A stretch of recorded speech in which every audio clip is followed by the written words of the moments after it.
এসেছে ভিডিও নিয়ে। গিয়েছিল আমাদের স্নেহা, নীলবাবু সব ডোমজুড়ে নীলাঞ্জনা পার্ক দেখতে। এটা ডোমজুর নীলাঞ্জনা পার্ক। ডোমজুর নীলাঞ্জনা পার্কটা অবস্থিত দেখতে জানতাম ডোমজুর যে নতুন পেট্রোল পাম্পটা হয়েছে 1 নম্বর কোলগড়ার আগে টিভিটি যে স্কুলটা আছে, টিভিটি স্কুলের পরে একদম ফুলের মুখাতেই পড়েছে নীলাঞ্জনা পার্ক। কাল গিয়েছিল ওরা নীলাঞ্জনা পার্কে ঘুরতে, তারই কিছু ভিডিও করে পাঠিয়েছিল। আমি ভাবলাম একটু এডিট করে আমাদের সঙ্গে শেয়ার করি। দেখছেন শ্রীমন্ত পাত্র, হাওড়া জেলার এটা ডোমজুর নীলাঞ্জনা পার্ক। এত সুন্দর পার্কটা করেছে বাচ্চাদের জন্য, না গিয়ে কত সুন্দর খেলতে দেয় না। তো পুরো টানা 2-2.5-3 ঘন্টার মতো ছিল ওই পার্কে।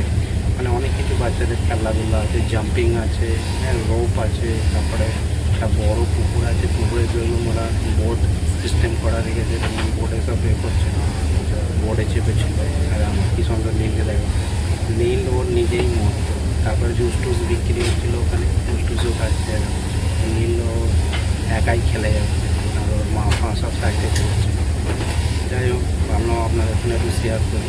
কে কে গেছে নীলাঞ্জনা পার্কে অবশ্যই সব কমেন্টে জানাবে। এটা ডোমজুর নীলাঞ্জনা পার্ক বাচ্চাদের নিয়ে ঘুরতে যাওয়ার জন্য খুবই একটা অল্প খরচে খুবই ভালো জায়গা ঘোরার জন্য।